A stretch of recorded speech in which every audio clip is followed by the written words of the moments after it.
Current आसला मो शरीर को पशिगला तेणु मीडिया बुझीपारानी से कहले बेणु बाबा शून्य हो शून्य कथा कही शून्य तो गीत गाउली बहुत माड़ गाड़ी खाई मोर आउ 2 मास पर मोर 16 वर्ष कंप्लीट हो। नमस्कार दर्शक बंधु आपको स्वागत करुच्ची सत्य डिवोशनल यूट्यूब चैनल तरफ धनुर्जय वर्तमान मो सामने उपस्थित अच्छा समस्त प्रिय बेणु बाबा तेबे मोर कहबार कथा होची किछि दिन होला भारी जरे चर्चा रे चली जनमानस रे जहाँकि बेणु बाबा कुआडे कहते 3 मास पर गुप्त हो बा शून्य को चली जीवे।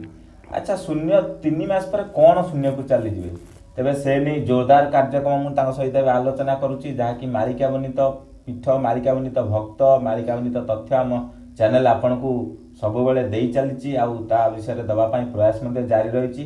तेबे मो सामने उपस्थित अच्छा बेणु बाबा चलतु सीधा सड़क जावा पाखक आ पचार से जो कथाटी कही तार प्रकृत रहस्य कौन। नमस्कार जय जगन्नाथ आम चैनल को आपन स्वागत।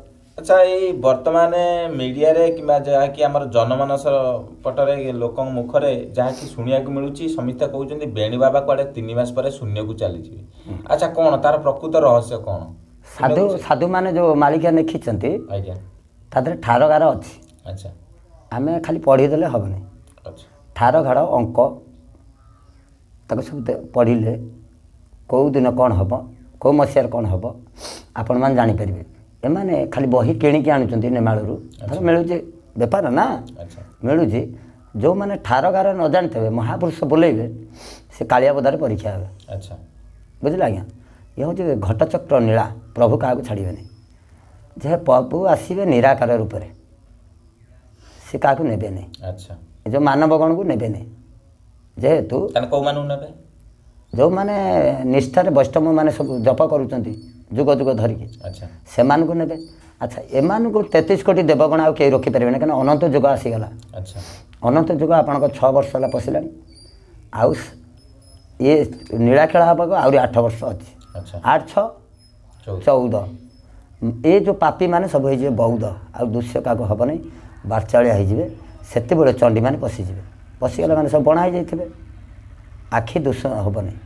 बाबा गोटे बढ़िया कथा कहले 814 पापी माने हेबे बौद्ध देखा जाऊ कौन होची से तो जना जीवा आगु को बौद्ध जेबे हम 2016 बेणु बाबा हेबे भोल। अच्छा जेते तोलुचु तोल कौन तोली प्रभु कहले शून्य रू जो गाऊँ गीत दौची तोल ताकू नहीं कामेर नगा तू बाबा भोल मु आज्ञा पढ़ी नहीं मु भी मालिकार मो ना अच्छी बोली जान नी मु 5 वर्ष संसार करी मालिका जमी छपा है चकड़ा मड़ा मालिका गोटे करेन्ट आसला मो शरीर को पशिगला। अच्छा सही कथा मुझे आपड़ जितेबाला महापुरुष मालिका गीत आपड़ तो निजे कहते कि आप पाठ पढ़ी ना कौन पाठ पढ़ी ना कि मालिका बही भी पढ़ी ना ये जो मालिका आप कहते मालिका सब कौट आसे आप कौन शून्य हुए ना शून्य बाणी हो शून्य बाणी हो जहाँ को जहाँ दे दूसरी भी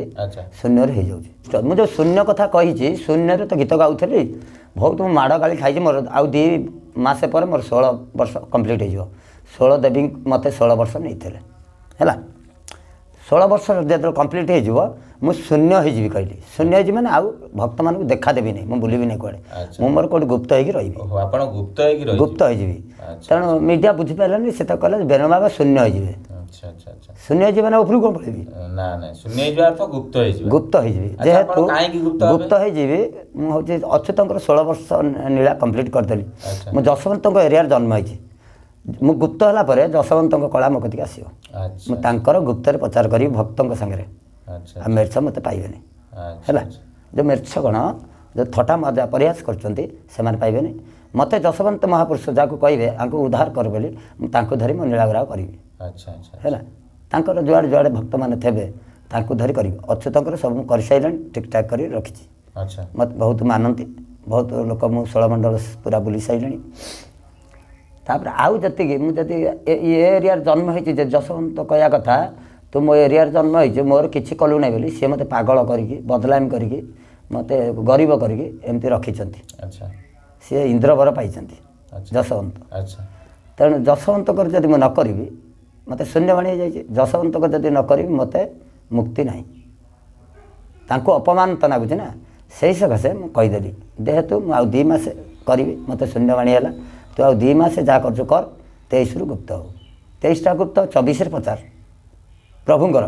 ପ୍ରଭୁ କଳକି ଦେବ ଯୋଉଠି ଥିବେ ସେଠି ପଚାର ହେଲା ମାନେ ଭକ୍ତମାନଙ୍କୁ କଳା ପ୍ରକାଶ ହେଇଯିବ। ଭକ୍ତମାନଙ୍କୁ ଏଇ କଳା ପ୍ରକାଶ ହେଇନି, କେହି କାହାକୁ ଚିହ୍ନି ପାରୁନାହାନ୍ତି, ଖାଲି କହୁଛନ୍ତି ମୁଁ ଭକ୍ତ, ମୁଁ ଅମକ, ମୁଁ ସମକ। ପ୍ରଭୁ ଯିଏ ଜନ୍ମ ଦେଇଛନ୍ତି କାହାକୁ କେଉଁ କଳା ଦେଇଛନ୍ତି ପ୍ରଭୁ ଜାଣିଛନ୍ତି, ଅନ୍ୟ କେହି ଜାଣିନାହାନ୍ତି। ବୁଝିଲ ବା, ଅନ୍ୟ କେହି ଜାଣିନାହାନ୍ତି। ଇଏ ହେଉଛି ବିଷମ ସନ୍ଧି କଥା, ଆକୁ କେହି ଜାଣିବେ ନାହିଁ, କାହାର ନାହିଁ ମଥା, ସାଧୁଙ୍କର ବି ନାହିଁ। ସାଧୁ ଯେଉଁମାନେ ଅଛନ୍ତି ସେ ମାୟାରେ ବି ପଡ଼ିଛନ୍ତି, ଟଙ୍କା ପଇସା ନେଇକି ସେ ତାଙ୍କର ବେପାର ବି କରୁଛନ୍ତି। ପ୍ରଭୁଙ୍କର ନାମ ଯିଏ ବିକୁଛନ୍ତି ସେ ବି ନେଉଛନ୍ତି, ନହେଲେ ସେ ଚଳିପାରିବେନି। ଏସବୁ ବେପାର କରିସାରିଲେଣି। ତେଣୁ ଠାକୁର ଗୁପ୍ତରେ ଅଛନ୍ତି।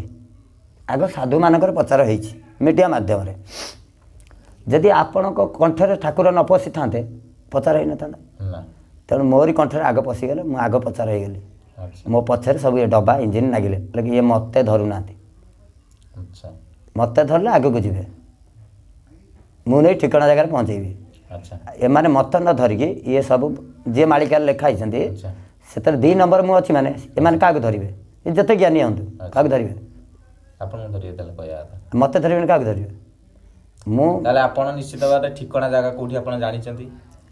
ମୁଁ ନୀଳା କରିବାକୁ ଆଇଛି ଟି, ମୁଁ କ'ଣ କରିବାକୁ ଆଇଛି ବାପା? ଲୀଳା କରିବା ପାଇଁ। ପ୍ରଭୁ ମୋତେ କାହିଁ ଲେଖିଛନ୍ତି? ଲୀଳା କରିବା ପାଇଁ। ମୁଁ ଯେଉଁ ଏଗୁଡ଼ାକ କରୁଛି କାହିଁ କରୁଛି? ନୀଳା ମାନବମାନଙ୍କୁ ଚେତନା ଦେଉଛି। ଚେତନା, ଯଦି ଆପଣ ଠିକଣା ଜାଗା ଜାଣିଛନ୍ତି ତାହେଲେ ଠିକଣା ଜାଗାଟା ପ୍ରକାଶ କରିବେ କି କୋଉଠି କଳକିରାମ ଅଛନ୍ତି? ପ୍ରକାଶ କରିବାକୁ ନାହିଁ, ଆଲାଉ ଆଦେଶ ନାହିଁ। ପ୍ରଚାର ହେଇଯିବ, ଅଟୋମେଟିକ୍ ଲୋକମାନେ ଜାଣିବ। ଯଦି ପ୍ରଚାର ହେଇଯିବ ମିଡ଼ିଆ ପୁଲିସ ସବୁ ଯିବେ, ପ୍ରଭୁଙ୍କର ଯେଉଁ ଯୋଗ କର୍ମ କରିବାକୁ ଆସିଛନ୍ତି କରିପାରିବେନି, ବାଧାପ୍ରାପ୍ତ ହେବ। ହଁ, ସେ ତାଙ୍କର ଯୋଗ କର୍ମ କରୁଛନ୍ତି ନୁଚିକି। ଠାକୁର ତ ଯେତେବେଳେ ଯୁଆଡ଼େ ଯିବେ ତାଙ୍କ ଲୋକଗୁରା କ'ଣ ରହିବେ? ତାଙ୍କ ଲୋକ ତାଙ୍କ ପଛରେ ପଳେଇବେ। ଯେମିତି ରାମଚନ୍ଦ୍ର ଗଲେ ବନବାସ କରିବାକୁ, ତାଙ୍କ ପଛରେ ଭକ୍ତମାନେ ପଳେଇଗଲେ, ସେମିତି ଯେମିତି ଶ୍ରୀକୃଷ୍ଣ ଆସିଲେ ତାଙ୍କ ଭକ୍ତ ଗୁଡ଼ାକ ଗୋପୀମାନେ ଯିଏ ଜନ୍ମ ହେଇଥିଲେ ସବୁ ନୀଳା କଲେ। ସେମିତି ଦେବତା ଆସି ଯେତେ ପାଦ ଦେବେ ସମସ୍ତେ ତାଙ୍କ ପଛରେ ପଳେଇବେ, ଘର ସଂସାର ଛାଡ଼ି ପଳେଇବେ, ଆଉ ଲୋଭ ନଥିବ, ତା ମାୟା କଟିଯିବ। ତେଣୁ ମୁଁ ସେ କହିଲି ଗୁପ୍ତ ହେଇଯିବି।